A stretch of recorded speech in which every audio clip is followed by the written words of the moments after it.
Yo, what is good, YouTube, and welcome back to another JC2K video. In today's video, we're going to be ranking the top 10 best budget cards in NBA 2K24 MyTEAM here on this tier list. Before we hop into the video, if you haven't already, make sure you hit that subscribe button. Help me push towards the 15,000 subscriber mark on the channel. I upload every single day, and I would really appreciate it if y'all do subscribe. Without further ado, let's hop right into it. We're going to start off with the 10th spot, which is going to be Naz Reid. Going to see a lot of these tournament battles cards on this list. And we're going to start off with Evolve Naz Reid. Naz is all the way up to a Ruby. Also, the Timberwolves have only played 2 in-season tournament games so far, so there is potential for this card to get all the way up to Diamond. 6'9", 7'3" wingspan, a little undersized at center, but he's got very good speed. He's a capable shooter, really good dunker, and all-around defender is pretty good as well. He's got some pretty good defensive badges, catch and shoot, corner specialist on silver, great finishing badges. I actually like this card in a lot of ways. I think he's very, very solid. I think he's decently complete outside of the playmaking badges. I don't love his release, but I think it's okay. I think it's definitely a usable one.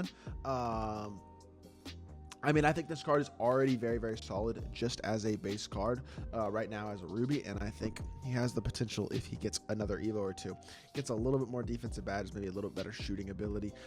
You're starting to look at one of the better big men in the entire game. At number 9, I got Baron Davis. This is a card that I've talked about a lot as a great budget alternative. He still is a very good one at the point guard position. Not quite as good as he used to be. He's still got pretty good size, 6'3", 6'5" wingspan though, decent speed, pretty good all-around defender, especially on the perimeter. 85 driving dunk, 74 3 balls, a little bit low, but his release is smooth enough and easy to green. He's pretty good playmaker, solid defender as well on the perimeter especially, and then finishing wise also very, very solid. Of course, release is solid, the lid base is also good, and overall just, I mean, Baron Davis is a pretty good card. He's not quite as great as he was a few weeks ago or even a month ago when he first came out. He was one of the better point guards in the entire game, but right now he's still a pretty good budget card. I think he deserves a spot on this team. At number 8, going to go with Kentavious Caldwell-Pope. KCP.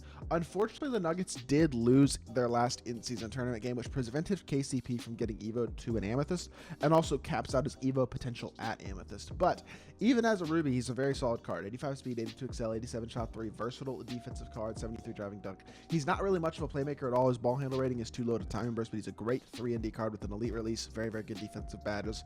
I'm hoping if this card does get an Evo, that he gets a little bit of a ball handle boost so that he can play make a little bit, maybe a little bit of a dunking boost as well. So he's a slightly better slasher, because if you could get some playmaking and some slashing on this card, that'd be really, really nice. But overall, he's still a great 3-and-D shooting guard option. I think he's a very, very good card. Number 6, or number 7, I should say, I think I'm going to go with Danny Manning. He's a 6'10" power forward. Definitely better at power forward than he is at small forward. You can run Danny Manning, a guy like this, at the small forward position, but 6'10", 7-foot wingspan, 86 speed, 80 excel, 84 stride mid, only a 73 balls, a little bit low, but the release is smooth and easy. Finishing badges are very, very good. Defensively, he's solid, not insane. No anchor, clamps, or glove, but still a lot of good defensive badges. Defensive stats are very nice all the way around. Power forward position, I also don't think defense is generally as important because you're generally not guarding the pick and roll. But Magic Johnson release, Amari Stoudemire upper. This is a better release than you would think. These are two releases that individually are not amazing, but I feel like together become a little bit better actually. I kind of like Magic's base with Amari's upper. It's smooth and easy to green. It's not crazy fast, but it's a fine release. But yeah. Overall, he's a big, athletic power forward. He can dunk the ball at a high level, solid defender, versatile card, and can hit it open 3 at a high level as well. I like Danny Manning. Really, really nice budget option. Number 6, going to go with Serge Ibaka. Serge is another guy just like Baron Davis, who I've talked about for a while now since he came out as an amazing budget card. Still a viable option. 6'10", 7'4" wingspan.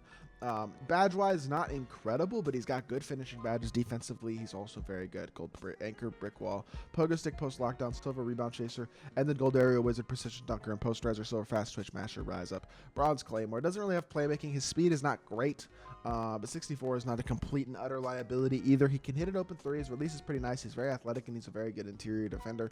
So he's giving you some seriously important aspects of the game in terms of being a good interior defender, being a good athlete at the center position, and being able to hit it open 3. 3. But the lack of speed hurts the card a bit. I still think he's a really good option, though, and I think number 6 is still fair. For Serge Ibaka, number 5, going to go with Bobby Portis. Portis is another guy who has not lost in the in-season tournament yet. The Bucks are 2-0, so this is another card with potential to go all the way up to a diamond, but currently as a Ruby, he's got 76 speed, 84 3-ball, 80 standing and driving dunk, 80 interior, pretty decent perimeter stats as well. Good shooting badges include catch and shoot, claymore, corner specialist, silver, green machine, and guard up. Defensively, does not have anchor yet, or clamps, or glove, or challenger, those types of things. Would love to see him get anchor at least at some point in his evos, but he's a really, really nice shooting big man. Really like his release. I think the release is the main thing that actually makes me put him several spots above Naz Reid, is that I think his release is just a lot better. And I think defensively he really competes as well. I mean, 6'11", 7'2" wingspan. He has the player build. That also helps him out defensively against a guy like Naz Reid. He's just bigger and going to compete more. So overall, I think he's a very good card, and I think he deserves a top 5 spot. Number 4, Michael Ray Richardson. Defense is all I can say about Michael Ray Richardson. He is going to defend his butt off at the point guard position, can be your on-ball primary lock on the defensive end. Offensively, he is a secondary ball handler at best, does not have much shot creation ability whatsoever, but he is a decent dunker. He has an 86 ball handle, so he can time burst, but he's missing a lot of the key playmaking badges. No speed booster or handles for days or anything along those lines. Blow by, bailout, break starter. He doesn't have any of those. You're going to want to add bailout and break starter to the card if you can. Catch and shoot as well would be nice. His release is very smooth and easy, but it is also slow, so not slow, I should say, but low 3-ball rating. And I don't know. He's a very good card still. I think he's very usable at the point guard position. I think having a defensive point guard with size is super important, and I think Michael Richardson gives you the ability to compete against teams and cards that are much better and much higher overall, much more expensive than he is, and I think he's a really, really good budget card for that reason, because of how impactful he is on the defensive end of the court. At number 3, Harrison Barnes, one of my favorite small forwards in the game right now, actually. Devin Booker dribble style with a great release and shot creation ability really makes this card super duper nice. He's also a pretty decent defender. The stats aren't great, but he does have gold chase down, silver challenger, clamps, pick dodger, pogo stick, bronze off, pass, post, lockdown, and workhorse. So he's got some defense on him. Shooting wise, really, really good in that aspect as well. He's a good finisher, 90 driving dunk, 85 speed is very, very solid, and then his release is money. Deep dribble style is great. Gives you some serious shot creation abilities. Fade, at least to his right, is pretty good. To the left, it does not create any separation. But overall, Harrison Barnes, really, really nice card, and I think he's honestly a really good option at the small forward position in my team. I think he's amazing because he's super versatile offensively. He gives you a lot more than you're going to get out of most small forwards. At the number 2 spot, going to be going with Derek White. And Derek White is just, I know he's only a Ruby, but again, this card, like, you could almost argue for both of these top 2 guys that they are top 5 players in their position. And I wouldn't really argue with you. Like Derek White, it might be pushing it a little bit, but not a ton. He's got good size at 6'4" with a 6'7" wingspan. 86 speed and excel isn't insane, but it's good. 84 shot 3, just fine. 55 driving dunk is low. Yes, he does have some good finishing badges. Not really dunking badges, though, but that is low. With that being said, very, very good perimeter defender. That's very, very important. He's a really good perimeter defender. Got his steal rating boosted up significantly. Now he has the key playmaking badges: blow by, bailout, break starter, speed booster, and unpluckable. Does not have handles for days on gold yet, but with 2 more potential evos, very good chance that'll get upgraded again. Shooting badge wise, very, very solid. Defensive badge wise, very good on the perimeter. Can shoot the ball at a very high level with a very, very smooth release. Movement is very solid on this card. He can primary shot create a decent bit on the offensive end of the court, and then defensively be a primary guard defender. And I think Derek White is just a phenomenal point guard option. 13,000 NT for this card is a incredible value. And then Jared Vanderbilt is number 1. I don't think this one's a surprise either. Amethyst JV, as high as the 5th best power forward in the game, in my opinion. I think this card can play at a competitive level without a shadow of a doubt. He's got 88 speed, 82 excel, 82 shot 3, 90 driving dunk, really versatile, great defensive stats. Defensive badges are also very, very solid, but still no anchor. Would love to see him get that. Playmaking badge-wise, better than you would think. Gold catch, shoot corner specialist as well, great finishing badges. Would love to see him get a ball handle boost up to that 81 or 82 or somewhere around there, so that he can get a timey burst ability if I put a diamond shoe on him. But release is smooth and easy to green. It's not insanely fast, but it's definitely a very, very solid one. Movement wise, he's not insane, but if you could timey burst, that would be very, very nice. Overall, though, he's still an amazing power forward option. Incredibly versatile, athletic, good defender.